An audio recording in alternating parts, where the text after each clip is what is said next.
Vous l'avez compris, ils avaient fait une bonne grillade, surtout ces garçons, ils avaient arrosé plus que les autres, bien sûr. Il était bien touché, voilà.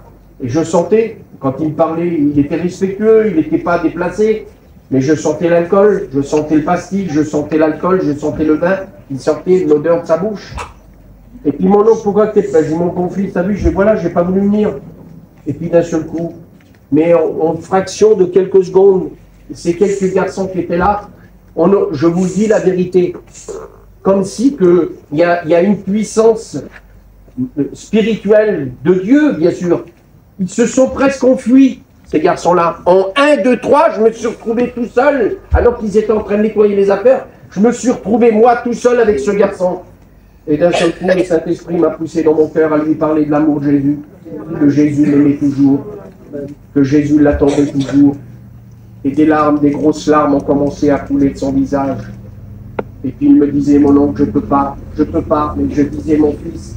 Et puis, ce qu'on peut dire, t'es un père, t'as des enfants, t'avais un petit qui t'aurait fait du mal, est-ce que tu le parles? Ben si, ben j'ai le Seigneur, c'est beaucoup plus que toi. Le Seigneur, il est beaucoup plus grand que toi dans son amour. Et puis d'un seul coup, il s'est accroupi. Il avait une petite table qu'il avait pliée, voyez-vous, devant lui là. Et il s'est plié sur la table. J'ai dit, mon fils, demande pardon au Seigneur. Mais je ne peux pas.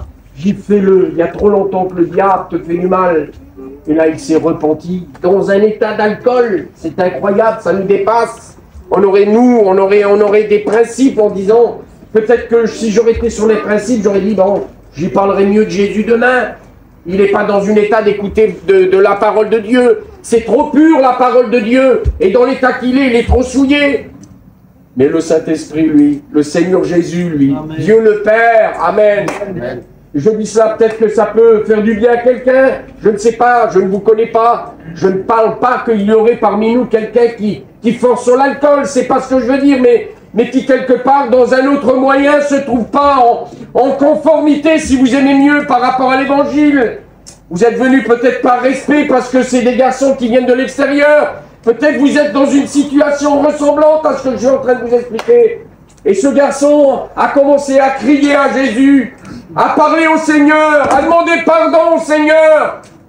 Et le soir même, il est revenu à Dieu. Alors, vous allez me dire, mais comment tu le sais? Parce que après, bon, tellement qu'il sentait l'alcool, j'ai dit, vas-y mon bon fils d'amour, va te prendre une petite douche, tu seras mieux.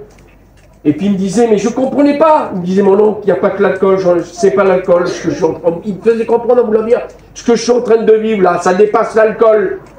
Et puis je dis, c'est bien, alors je dis, rentre chez toi. Et d'un seul coup, que je pars derrière son camping, et puis il rentre chez lui. Et quand il rentre chez lui, il ferme la porte, et je sens, vous savez, comme quelqu'un qui se met à genoux. On écoute ces deux gros coups là, des genoux là. Et il se met à genoux dans le camping. Pardon Seigneur, je te loue Seigneur. Et j'ai été le revoir 2 jours après. Il était rempli du Saint-Esprit. Le Seigneur l'avait renouvelé du Saint-Esprit. Sa petite compagne, le même jour quand je suis revenu, je sais qu'il y a eu aussi des travails d'autres frères, d'autres serviteurs de Dieu qui sont venus les visiter. Elle est revenue aussi au Seigneur. Amen. Et voyez-vous, ce que je veux dire ce soir, c'est que même si parfois, et je ne dis pas cela pour moi, vous l'avez compris, que le Seigneur m'en garde d'en tirer une vaine gloire. La gloire allait à Jésus, ça aurait été un autre serviteur de Dieu. J'aurais pas été là. Dieu serait servi d'un autre serviteur. Mais ce que je veux dire ce soir, vu qu'on parle du regard, eh bien je voudrais te dire que le regard du Seigneur est sur toi. Amen. Il est sur ses serviteurs qui ont fait toute cette petite saison, qui sont épuisés par l'électricité, épuisés par la chaleur, par toute cette organisation. Le Seigneur, il a son regard, c'est marqué dans la Bible, je vais vous le lire après ce verset. Il a le regard sur les compagnes de ses serviteurs qui ont essayé de faire plein d'efforts pour, eh bien, des fois pour placer les campings. On sait comment ça fonctionne. Avant même que le vent soit émis. Hein, avant même que, voilà, et puis il a fallu attendre des fois des heures avec vos petits-enfants à tous, qu'on connaît, c'est notre peuple. Je parle à mon peuple ce soir. On sait comment que ça se formule. Des fois des heures ou 1 heure, 2 heures en plein cognac de soleil. Et puis chacun fait des petits efforts, on garde le silence, on est un peu énervé des fois par la route, parce qu'on s'est trompé le chemin, parce que les frères nous ont pas donné le bon point, au bon moment. Mais vous êtes là encore. Et Dieu a vu tout. Toute votre saison là, comme la nôtre, comme la mienne. Bon, la mienne a été un peu perturbée cet été, mais mais je sais que son regard est sur moi aussi. Le Seigneur, il a son regard sur chacun d'entre nous. Et s'il y aurait parfois des frères et des sœurs qui sont encore éloignés de la maison, mais qui sont là encore et ils attendent ces derniers jours, peut-être, je sais pas, c'est moi qui dis peut-être, il n'y a que toi qui le sais, en disant je n'ai rien reçu, je n'ai rien reçu encore. Le Seigneur, il a son regard sur toi. Des amis qui sont là, nos amis qui ne connaissent pas le Seigneur et qui pourtant, j'aurais presque envie de dire, ils seraient presque capables de parler de l'amour de Jésus au gravier de la ville, là, tellement qu'ils en connaissent.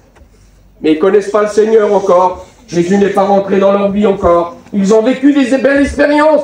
Vous seriez même capable de venir derrière le micro. Le micro, il a peur de moi, là. Il n'a pas besoin de moi et j'ai pas trop besoin de lui, ça, je parle à ses parents. Ce que je veux dire par là, vous serez capable des fois de venir derrière le micro et à dire des expériences de ce que vous avez vécu. Mais c'est pas tout, mes amis.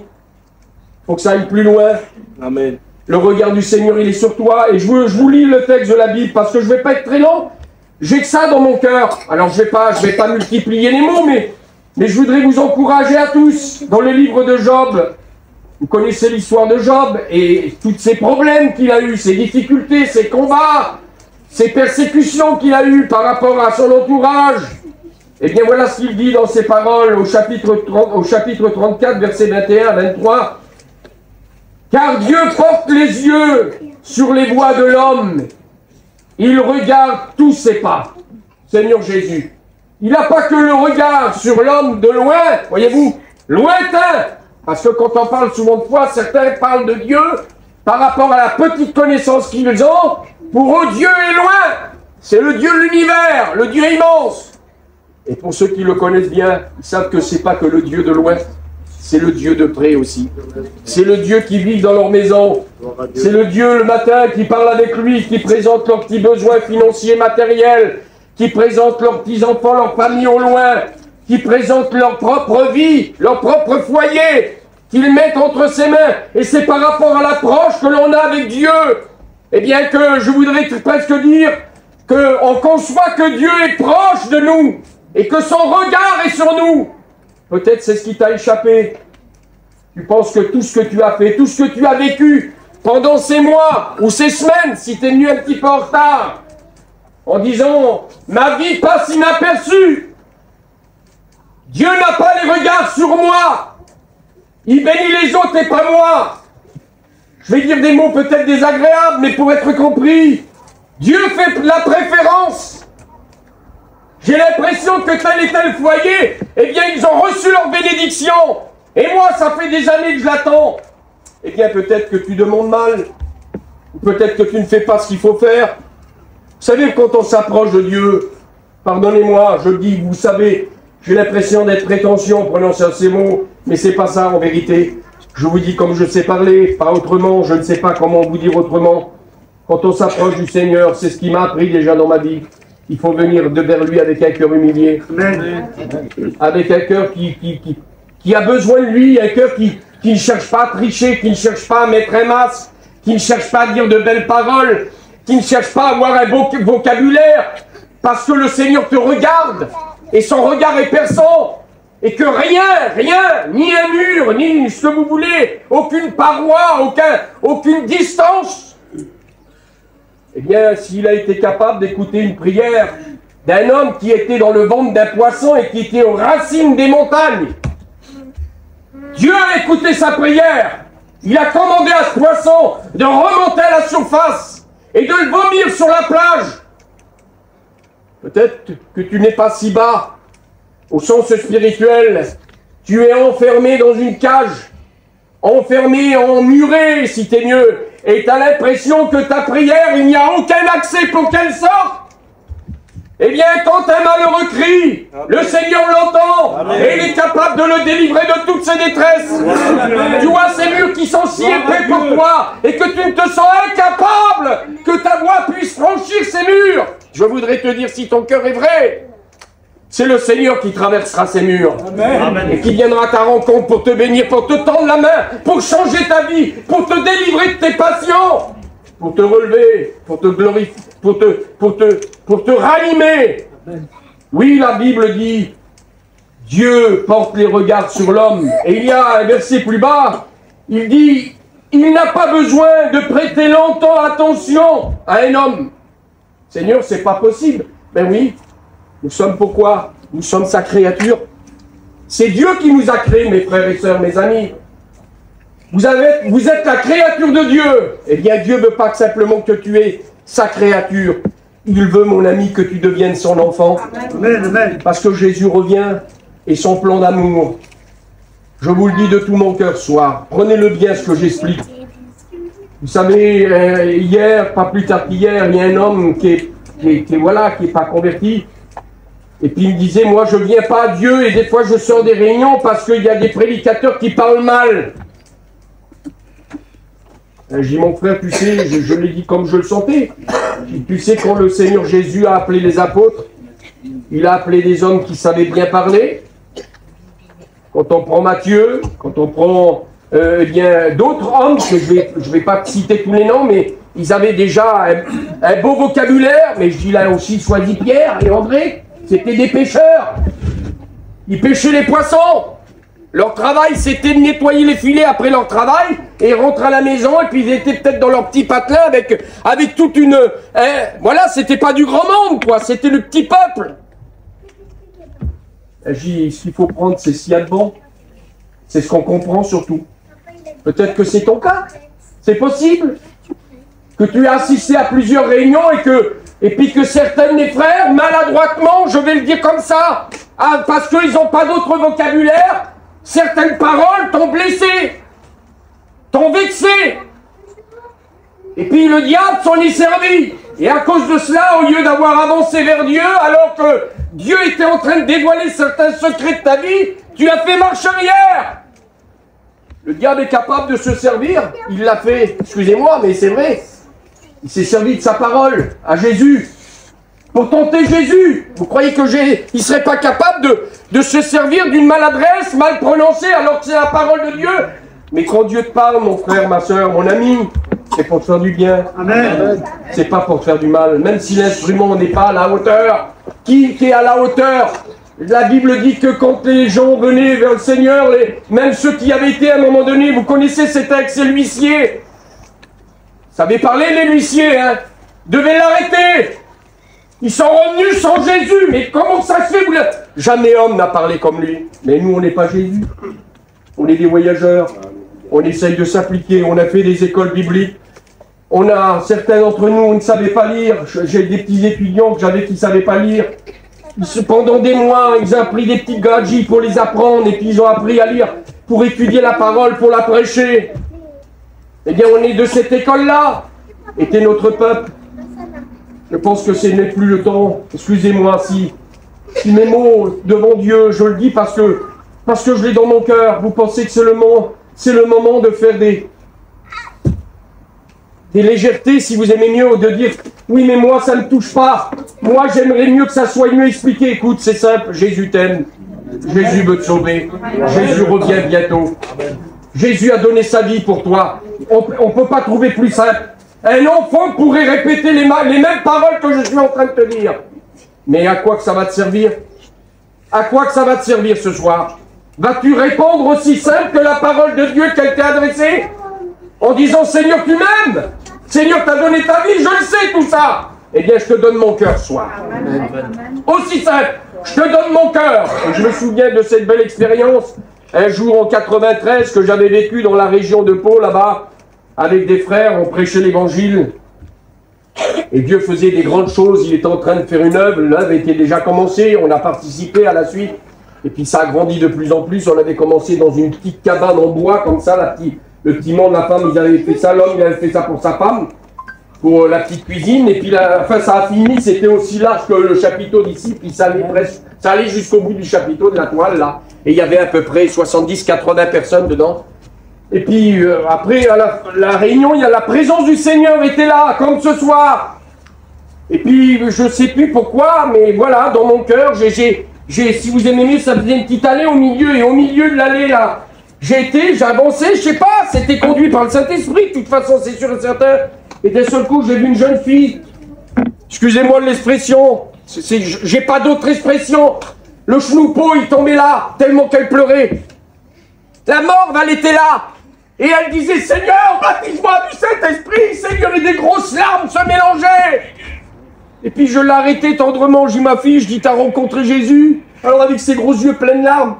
Ben elle me dit non. Ben je dis, demande pardon au Seigneur de tes péchés. Et accepte Jésus dans ton cœur. Quelle beauté, la simplicité. Aussi sec qu'elle a fermé ses yeux, elle dit, Seigneur, je te demande pardon, Seigneur, je t'accepte dans ma vie. Et bam, elle s'est mise à parler dans de nouvelles langues. Elle a été baptisée du Saint-Esprit.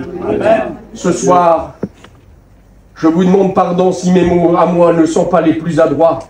Tu comprends que Jésus t'aime et qu'il a ses regards sur toi. Amen. Jésus a les regards sur chacun de vos efforts qui ont été faits. Pour certains, c'est une bénédiction. Ils en sont réjouis, ils sont fatigués. Tout le monde est un petit peu fatigué. C'est vrai, on arrive en fin de tournée. C'est pas qu'on veut laisser le Seigneur. C'est pas qu'on veut abandonner son œuvre. Parce que son œuvre continue. C'est beau, l'œuvre de Dieu. Le petit chapiteau, ça va s'arrêter. On attend tous un petit peu notre régional dans toutes les régions de France. Hein. Et après cela, c'est terminé. Non, c'est pas encore terminé. On va rentrer dans nos petites régions respectives. Et chez nous, on a des salles, on a des campings, on a des petites annexes. Et là encore, l'évangile est prêché. Quelle beauté, Baron Devel. Quelle beauté, l'œuvre de Dieu. Voudrais-tu pas rentrer dans ce programme ou re-rentrer dans ce programme? Je ne vais pas aller plus loin ce soir. Mais je voudrais te dire que le regard du Seigneur est sur toi. Vous savez, Ramon Chaud disait avant-hier, mon petit frère, il menait les chants et on a des fois les mêmes discours parce qu'on est des frères, on fait souvent des réunions ensemble. Le Seigneur n'a pas de chouchou. Si ça arrive parfois dans certains foyers de nos vies, alors qu'on fait bien attention, vous le savez comme moi, mais des fois il y en a un petit chouchou. Le petit bâton de vieillesse qui vient de naître, hein, c'est le dernier. Le Speedy, il en a un. C'est un bibelot. Il ne sait plus quoi faire. Il cède à toutes ses caprices. Quand il s'adresse au grand, il a un langage, mais quand c'est celui-là qui fait une connerie, il est effondré. Il ne peut plus être si sévère. C'est presque le tout petit qui le domine. Mais donc, Seigneur, ça n'existe pas, ça. Il aime tout le monde pareil. Amen. Amen. Il aime nos serviteurs de Dieu, les meneurs. Il aime leurs petites compagnes, le Seigneur. Il aime leurs enfants, leurs petites familles. Il aime les chrétiens, les chrétiennes qui ont donné un petit coup de main. Les diacres, peut-être des amis qui ont été, j'allais presque dire, diacres noirs. Hein? Ils ont donné un petit coup de main de tout leur cœur, hein, sachant qu'il y avait besoin d'une petite main d'œuvre. Ils ne sont pas chrétiens, mais ils ont un cœur pour le faire. Et ils l'ont fait de tout leur cœur, sans vouloir se faire montrer que c'est beau. Que Dieu te bénisse. Et ça serait tellement mieux que tu donnes ta vie à Jésus. Amen. On baisse notre tête, s'il vous plaît. Le regard du Seigneur est sur toi ce soir. Crois-y de tout ton cœur. Il n'a pas le regard sur les autres simplement. Il a un regard sur toi et il t'appelle encore. Ne voudrais-tu pas venir à lui? Les petites missions vont se terminer. La parole de Dieu, elle est comme une semence. Et Speedy nous parlait tout à l'heure de l'Espagne. Vous savez, l'Espagne, c'est pas ça l'Espagne. Là, ici, on jette le filet au sens spirituel. Là-bas, l'Espagne, c'est la canne à pêche. On parle de Jésus un coup là. On fait une petite mini-réunion là. On chante un petit cantique là. Et des fois, on dit rien du tout. On leur dit simplement qu'on est des serviteurs de Dieu qui viennent les voir. Mais ce soir, tu as l'opportunité d'écouter l'Évangile, la parole de Dieu. Tu as une connaissance que les gens n'ont pas là-bas. Tu as une compréhension que les gens n'ont pas là-bas. Tu es éclairé par rapport à l'Évangile que les gens ne sont pas là-bas. Jésus t'aime et il te tend la main. Je voudrais que un des frères serviteurs de Dieu vienne ici, priez le Seigneur. Et puis, si vous le sentez dans votre cœur, mes frères, faites une appel. Que Dieu vous bénisse. Amen, gloire à Dieu. Alléluia. Le Seigneur ensemble, vous voulez? Alléluia. Quand Dieu te bénisse, ton gloire et grâce.